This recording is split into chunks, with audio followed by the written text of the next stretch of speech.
Well, shifting gears now, we're talking Tesla, extending those declines after its lackluster third quarter earnings report. Now, CEO Elon Musk's comments about affordability and the slow Cybertruck rollout adding to the EV adoption fears. Now, we have a Tesla investor joining us to give his key takeaways from that interesting earnings call. Let's bring in Kevin Paffrath, financial analyst and YouTuber. Meet Kevin. Good to see you, Kevin. So, as Thanks a so much for Tesla having me. investor, you're so welcome. I know this was not the earnings call that people were expecting. I mean, we're used to the kind of Musk that we see on X, who sort of dips into everything, but this was an earnings call. What were your big takeaways from this?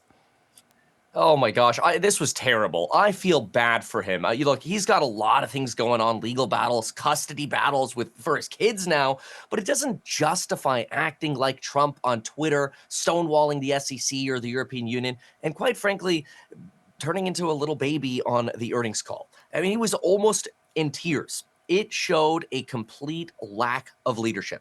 Tesla's a leadership-less company right now, and it's terrible. That's why their CFO just left, I believe, as well.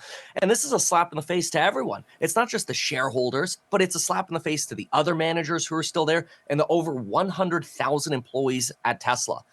For a leader to cry about the economy rather than funneling that and coming up with a plan is pathetic. See, he's slow walking his plans to build the Mexico Gigafactory because he's worried about the economy.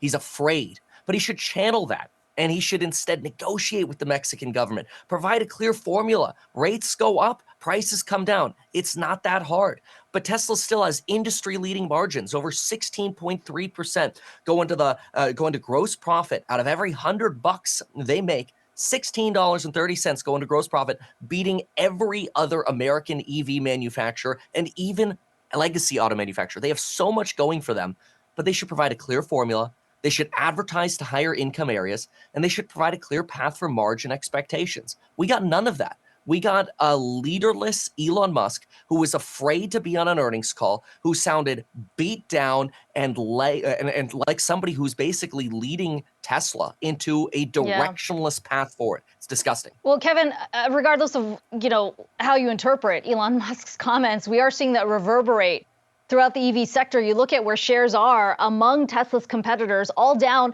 partly because of what we heard from Elon Musk saying that higher rates are sapping demand. Is that the whole story here? Well, yeah. I mean, look, it's obvious that when rates go up, car prices become less affordable. It's the same thing for home prices. There are less buyers. Now, when it comes to homes, there are also less sellers, so you have a little less fluctuation. But in vehicles, everybody's producing more. So of course this is normal. But Tesla should be playing its strengths here. Tesla's strengths are out of everyone who's in this hard economy.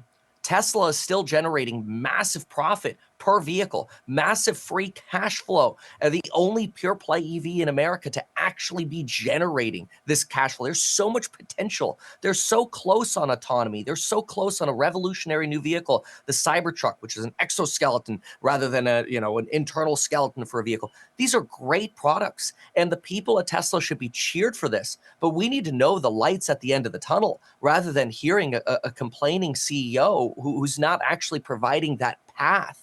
This makes people nervous and scared. It makes people want to quit Kevin, Tesla if we and look not at be part of that. If we look at the sector as a whole, though, I mean, the declines we're seeing today, not in Tesla, but in the names like Rivian, Lucid, I mean, they all have their individual stories. But is that warranted when you consider the higher rates may be sapping demand right now? But I guess the question to you is, does that long-term play for EV demand, does that remain intact still? Oh, absolutely. 100%. Look, like long-term, 5-10 years down the road, everybody's going to want an electric vehicle. The range won't be an issue. There'll be charging stations everywhere. You'll be able to charge faster. Then you can fill up your tank of gas. These cars are much safer. They're much less likely to catch fire. They're much less likely to roll over. You don't have fuel in the back of your car in the gas tank. These vehicles are phenomenal. The acceleration's better. The handling's better. Everything about electric vehicles is better. Problem is, you have, Elon acting like Trump on Twitter, and he's really frankly upsetting a lot of people. There are a lot of, especially women, which is another demographic Elon should be playing towards, upset and who would never touch a Tesla vehicle. So I'm very frustrated with Elon, but long term, EVs will be dominant. ICE cars will go away. That is very clear. That long-term trajectory stays intact. And Kevin, I want to ask you about delivery numbers, because one of the things that we're expecting potentially is for more price cuts in order, because Tesla's feeling pressure to meet those delivery numbers.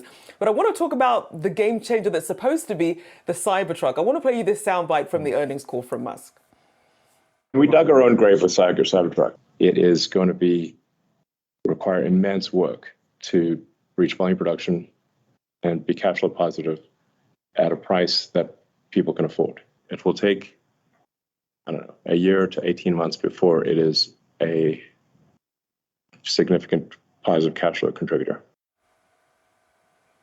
So if they've dug their own grave with the Cybertruck, what are the expectations? Where does Tesla go from here in terms of the next leg up in terms of growth?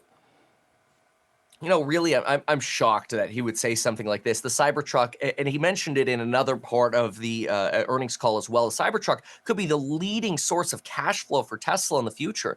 But of course, when you ramp a new product, it's going to burn money at first. Of course, when you have a new innovative product that nobody's created before, that you have to create the systems for, the new parts for, whatever, of course it's going to be expensive at first. But a way to phrase this much better would be, look, we are the only pure play EV in North America that is actually profitable on the cars we sell. We're going to reinvest that profit into making what could be the greatest vehicle ever manufactured, the Cybertruck. And in 18 to 24 months, we think that is going to drive the greatest cash flow we've ever seen at Tesla, greater than anything we've ever seen before. That's the leadership we need, because what does that do? It motivates shareholders to support Tesla. Tesla doesn't have as much cash as people think. They're like, oh, they have 26 billion of cash. Yeah, well, they got a pile of $23.5 billion of bills on their desk. They just had to borrow $2 billion more just to stay afloat. They don't have as much cash as people think. So the cash flow matters. And we need that vision that what we're reinvesting for is actually going to be worth it in the future. Otherwise, if I'm a Tesla employee working on the Cybertruck, I listen to that earnings call, I'm like, screw this. Why would I work for this company? Why would I work and spend my efforts on this car if even our leaders like, oh, we're digging our own grave? It is a stupid thing to say. This was a disgusting earnings call. Elon should be banned from the earnings call. Quite frankly, he should just be an outside consultant, because all he's doing now is he's blocking people on Twitter who are criticizing him, and it's disgusting. Tell us how you really feel, Kevin. Kevin Paffrath with a mouthful here on Tesla, financial analyst and YouTuber. Meet Kevin. Good to have you on. We'll have to dedicate an hour next time to get your Tesla thoughts. Thanks so much for that.